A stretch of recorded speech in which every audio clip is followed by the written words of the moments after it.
Good morning. You can see I'm pretty well lagged this morning. It's pretty cold. It's middle of February. You pick the days when you can get out to ride this time of year. It's just been so wet, but it's dry today. Bit overcast. You can probably see I've turned the camera around. Bit overcast. Very, very cold, but it's a beautiful morning. Anyway, I thought I'd record a quick riding video. So just want to show you something. If I'll just actually switch off my ignition here. Right, so if I fire it back up again, and by the way, if you can hear popping in the background, there's a farmer shooting in the field just behind me, shotgun.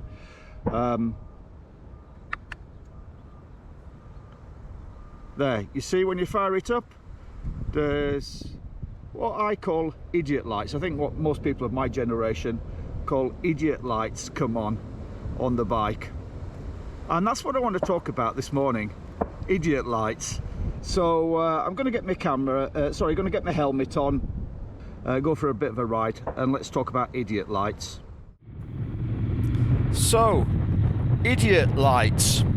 As I said, most people of my generation certainly call this warning light that you get on the dash there, idiot light. And of course, we're not talking about just motorcycles here. It's equally true of all vehicles. So if you have a car, you have the same kind of setup.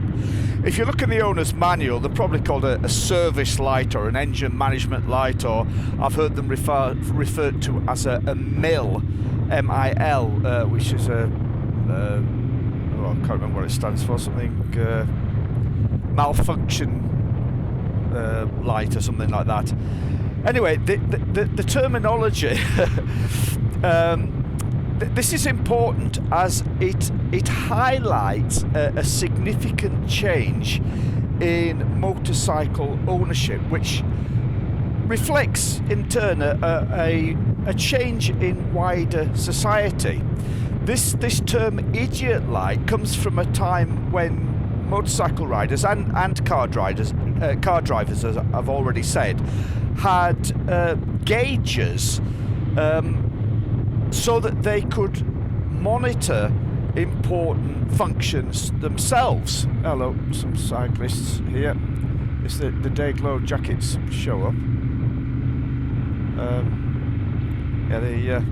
I guess those day glow jackets work because you can certainly see them. Anyway, talking about getting distracted here. Talking about idiot lights. So if you look at a lot of older bikes, I mean, vintage bikes, many of those bikes had things like a voltage charge meter, so you could monitor that the electrical system was charging properly. It would have an oil pressure gauge, an oil temperature gauge, and all of these gauges. Oh, horse riders, just give them a wide berth, let them sort themselves out here. Well organised, those horses aren't nervous.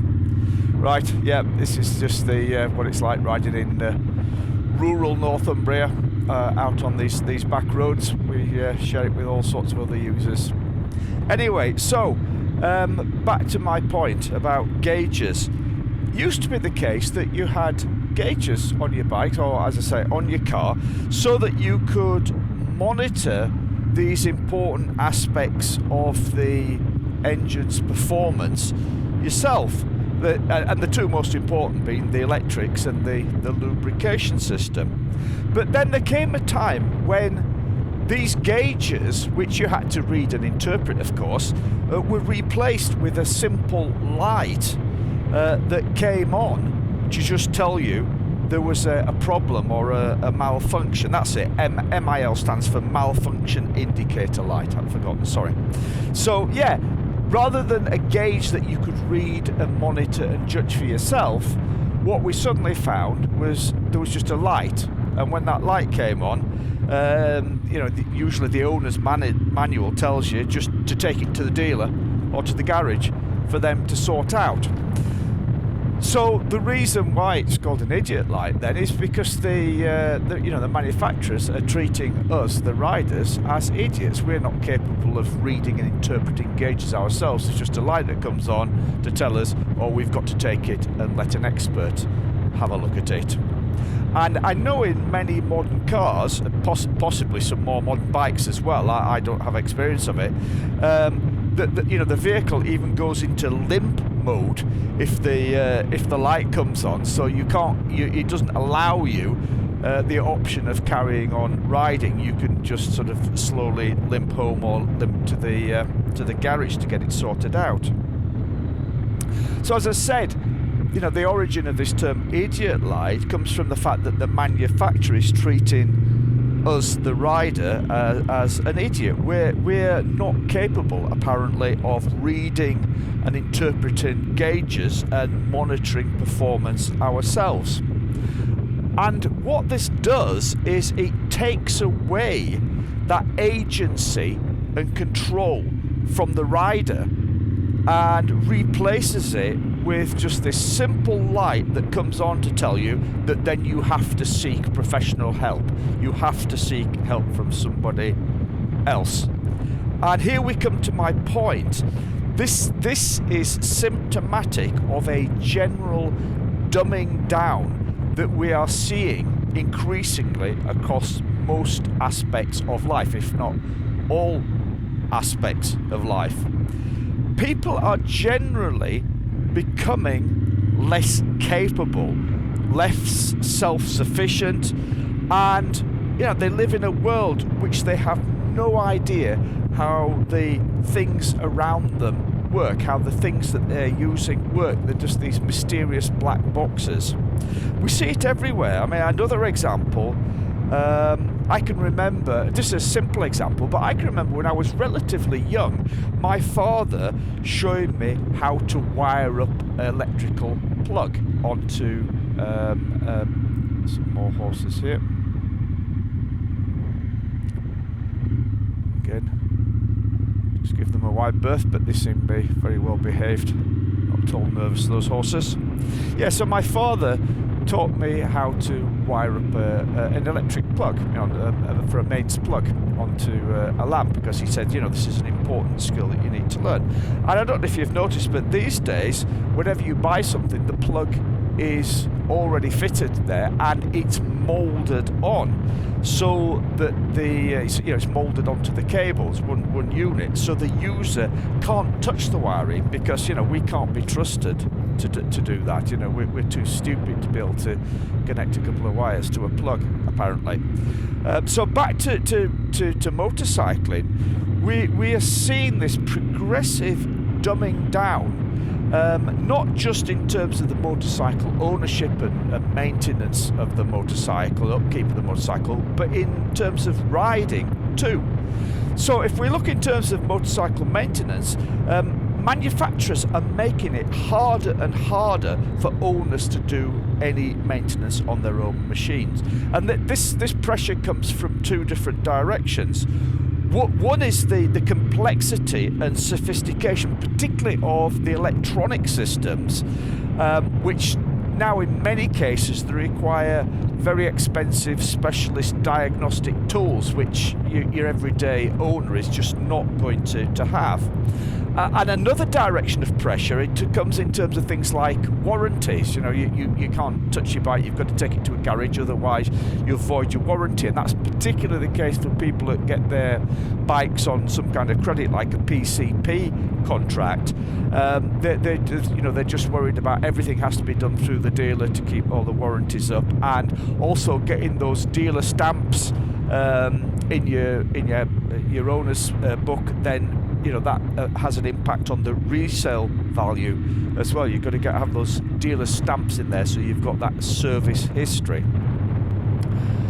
But this dumbing down, as well as in terms of the maintenance of the bike, it also extends to riding as well.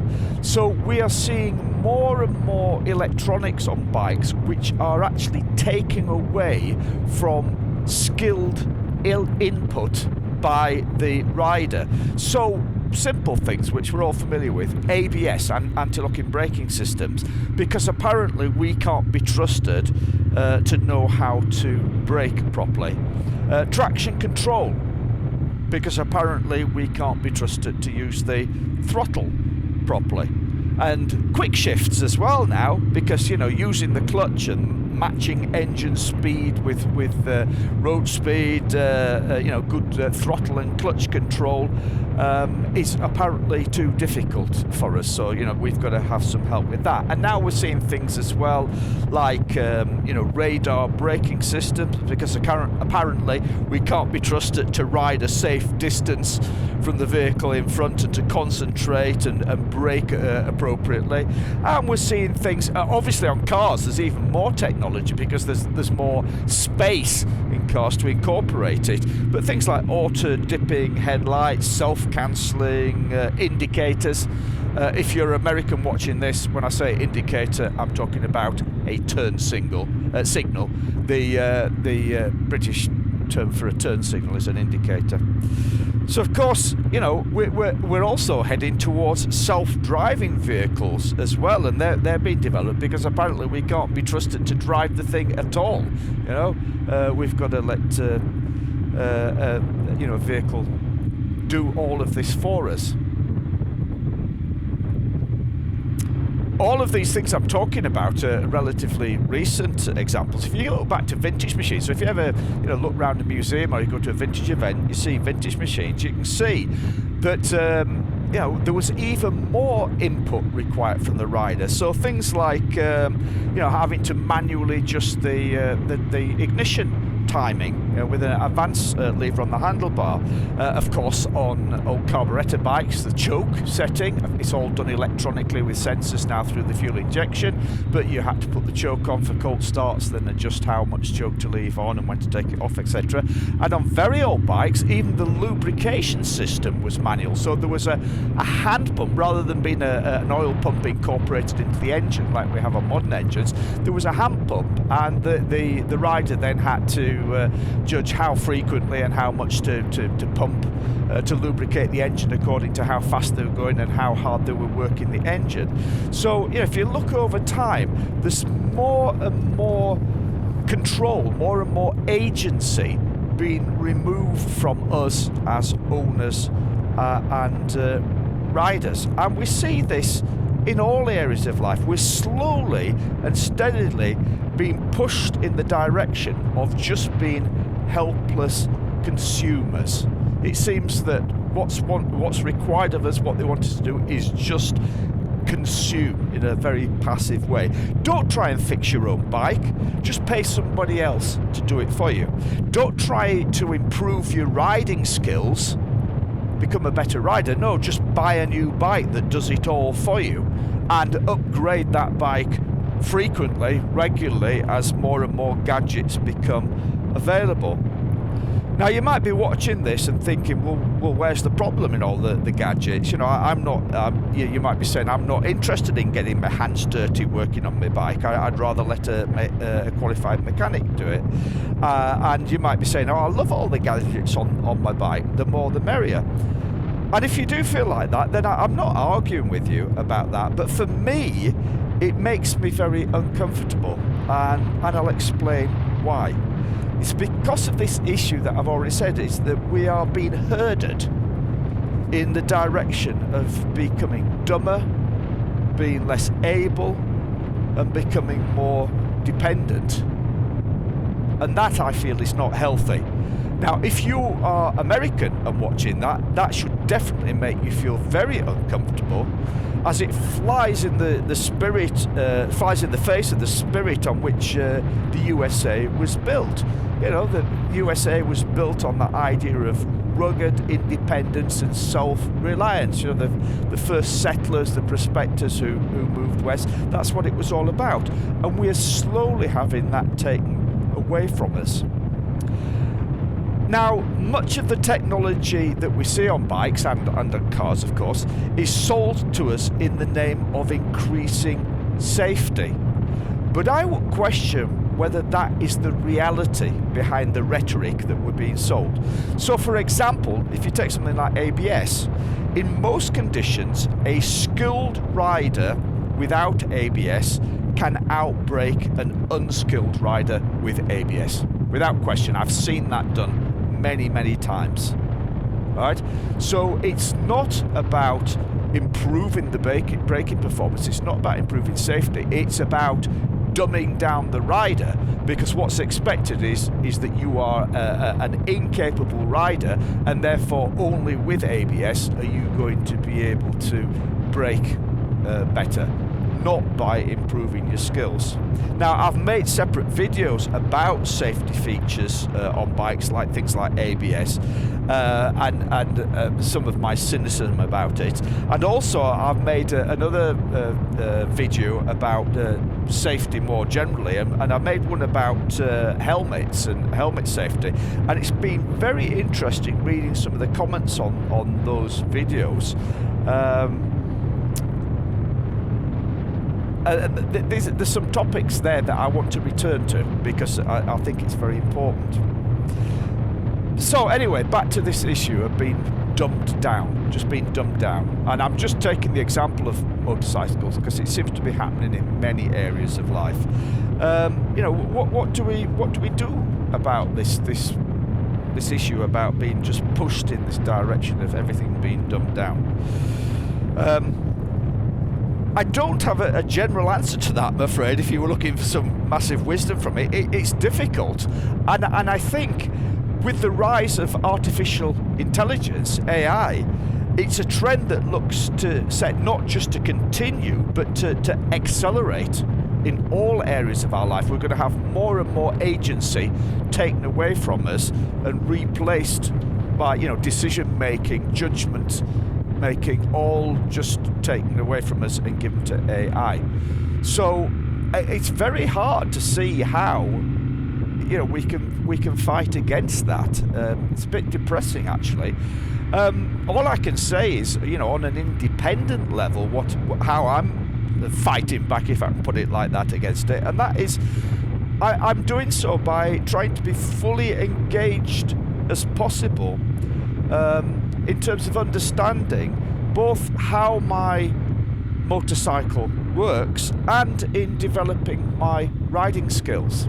Now, even though I've got several bikes, this one I'm riding, my modern Triumph Scrambler, this is the only bike that I've got that has ABS and has traction control. None of my other bikes do. You know, several of my bikes are old, you know, carburetors. A couple of them had points, but I've upgraded them to electronic ignition. But you know, there's still, I can do pretty much everything in terms of maintenance. Pretty much, not totally everything, but I can do a lot of the maintenance. And I try my best to understand how my bike works and to engage with it in terms of, you know, me doing a lot of the work on it. And also, you know, I'm trying to constantly improve my riding skills, such that, so for example, on this bike, it's got ABS, but the ABS has never kicked in. I'd like to think that I'm capable of braking on all types of road surfaces as well. So, yeah, that was my little rant today about idiot lights and how it's just a general indication of this slow, gradual creep. And it, you know, in many cases it's so gradual, it's a bit like, you know, putting the frog in the pan of water, you know, and slowly heating the water up. We don't notice it until it's too late and we've had it all taken away from us. Well, if you're still watching at this point, thanks for sticking with me on my little rant. What's your thoughts on this matter? I would be very interested in hearing what you have to say about it. As always, ride safely, and I'll see you again next time. Bye.